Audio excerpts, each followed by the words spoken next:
This is going to be your guide for everything you need to know in the Palworld Terraria update, because it's a lot more than just the Terraria dungeon and items, and now we have level 65, new items, new resources.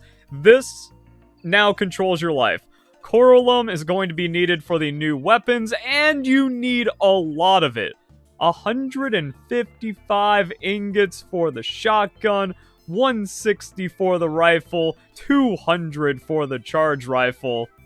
That's a big yikes. And it's 5 Coralum ore per ingot, and you need a hexalite if you want to get it even faster. Also, you need hexalite to craft the weapons and everything.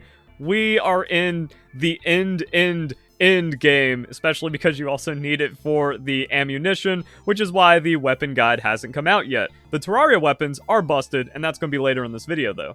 So, Coralum now rules your life, which means everything is going to be about getting it as quickly and efficiently as possible. You can get it through fishing. I have a fishing guide, and you're probably not going to like hearing this a lot throughout this video, but it's like, oh, if you want more details, go and check out my guide, because I do a full Terraria breakdown, and also I have a fishing breakdown which shows the loot tables, because there's some really good loot you can get. Actually, where is it? Just pulled a epic hexalite helmet from the salvage, the one that takes the magnets. So you want the fastest swimming pallet you have, that way you can just go from salvage to salvage in the end-game areas, Astral Mountain, Sakurajima, and Faybreak, and then you just fish at, like, the advanced ones, and then you salvage, and you get tons of Coralum. The big tech, Gelroy, in your inventory gives you more items from salvage, and they stack. That's why you watch all the video. Also, if it helps in any way, don't forget to leave a like, share it with friends, and comment your thoughts, tips, tricks, all that fun Palworld stuff down below. So yeah, Coralum, big, but also it's kind of worth farming because you get giant Pal Souls and other really good items, but that only unlocks at level 61, and then this is going to be a big part of your endgame loop, which also means, oh, you need to get Hexalite. So even though it was last update, you're still going to be farming the Chromite, and my recommendation is to have the expeditions going at all times. I also think raids are overrated, so you don't really need a raid base, you just need to have 4 expeditions going at all times across all of your bases, so you can get as much chromite and oil from them as possible, and the other materials are also going to be pretty good and useful. And then on the fishing side, you want Jelliet because it increases the yield from fishing instead of salvage. Gloopy makes fishing easier, and then if you have a saddle for Whaleaska, that's also something you can use. Fishing, really good as well, especially in dungeons. Like, just always have a fishing rod and some bait on you, and if you're clearing out dungeons for schematics or you're trying to farm some rare items, fishing in a dungeon effectively has the same loot table as the chest at the end of the dungeon. It just has much reduced rates, but you can still get some, like, crazy items. So yeah, fishing is worth it for some of the higher loot areas, and I cover that in my fishing guide. So let's talk about the Terraria content real quick. You go to Fisherman's Point, you surf a little bit southeast, and then there's the Sealed Realm of Terraria. And what I really like about it is that this is its own isolated gameplay loop, and if you invest into it, you can actually get a lot out of it that helps in the main game, but also participating in this dungeon helps you get through the dungeon faster. The Hallowed Armor makes you take less damage from the enemies that are related to Terraria. Also, the weapons are surprisingly really good, and you can keep farming in here for some of the helmets, and the helmets are going to augment the damage of the weapons by 20%. So it's not super in-game stuff, but it might be worth being squishier wearing the helmet, and then you get a crazy damage boost.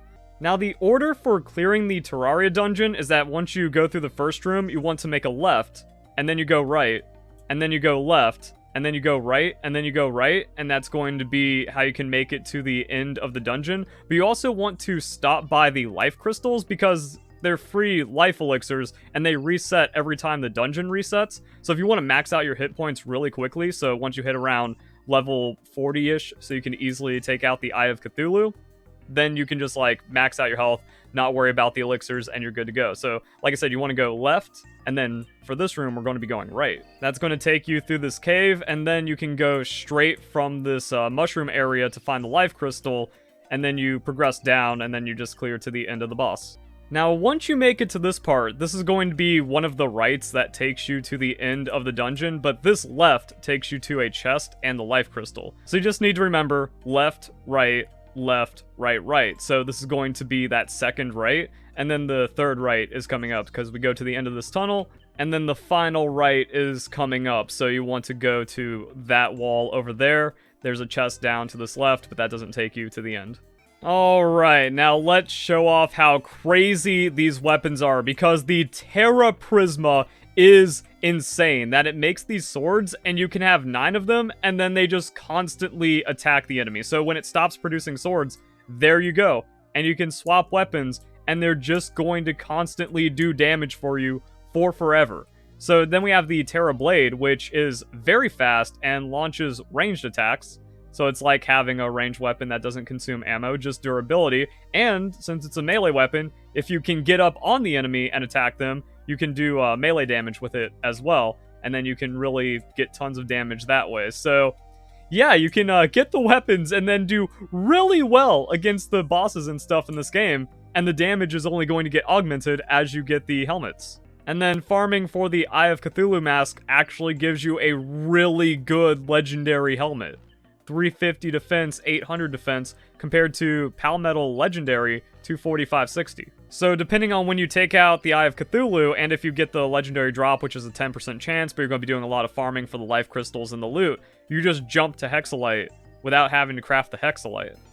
And here's the loot table for the regular chests in the dungeon, so this is how you can farm for the armor schematics, and then if you want the weapon schematics, that's going to be from defeating the boss and then getting the treasure chest at the end, which also has attack pendant +2 and other dungeon loot. There's also a legendary Meow Mirror that you get from defeating the Moonlord raid. So the Moonlord raid is level 50, and it's not like one of the ultra crazy raids, so if you're in the super end game, it's fairly easy.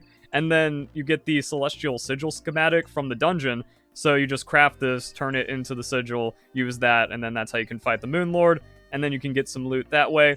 Legendary Meow Mirror is pretty good. Photosensitivity warning because it is very bright, and if you're trying to like melee attack things, yeah, pretty flashy. But what this is good about is that it bounces around, it does like multi-hits, and then like boss enemies with big hitboxes take a lot of damage. However, you don't really need anything except for the Terra Prisma and the Vortex Blaster.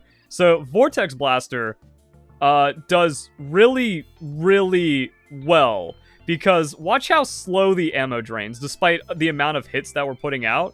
So it's just a crazy assault rifle that does the same amount of damage as a Gatling gun. So it fires slower, but Gatling gun ammo goes so quick.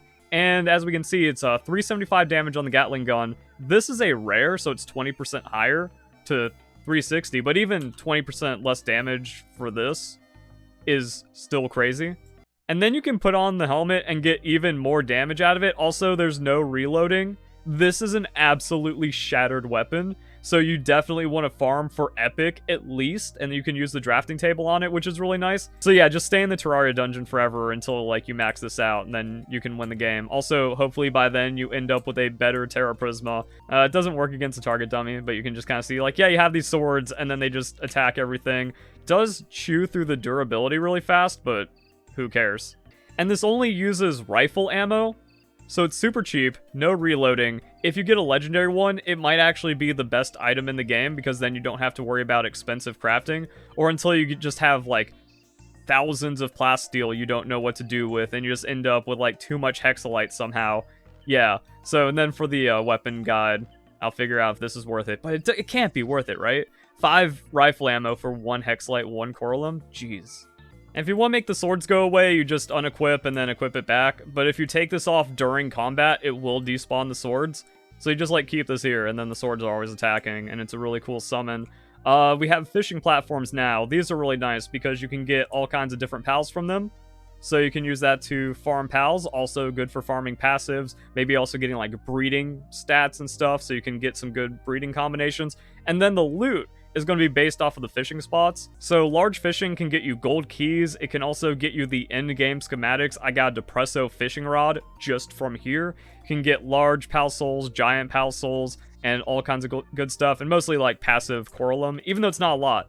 every little bit helps. So you want to get fishing set up as soon as you can. Even the small fishing pond is nice to have. Zoe and Grisbolt are officially obtainable inside the game now. It functions just like a Grisbolt, so it's kind of like a cosmetic thing to have the Zoe. You use Grisbolt to condense into it, and you can start the quest in the church next to the tower after you beat her. So you beat her, you go to the desolate church, and then you just talk to her. Make sure your pals are passive because you have to show her a Grisbolt, but the Grisbolt will start attacking her, so don't do that.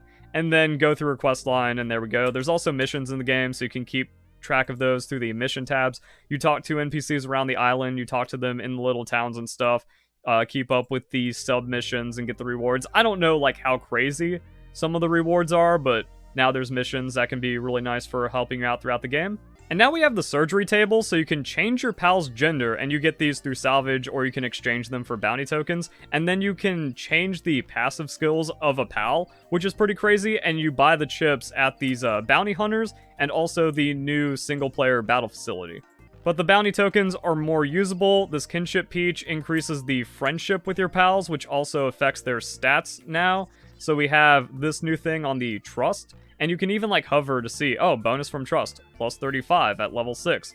So if a pal is weaker, having higher trust is going to give it more base stats, and that can actually make it like viable. So it's a really cool system to make pals viable, but it also like complicates the end game and the meta. That's also kind of what the game needed. So a weaker pal that has like a lot of trust can feel pretty powerful, and you don't have to do like super duper end game maxing out and breeding for it. So those trust fruits can be pretty good.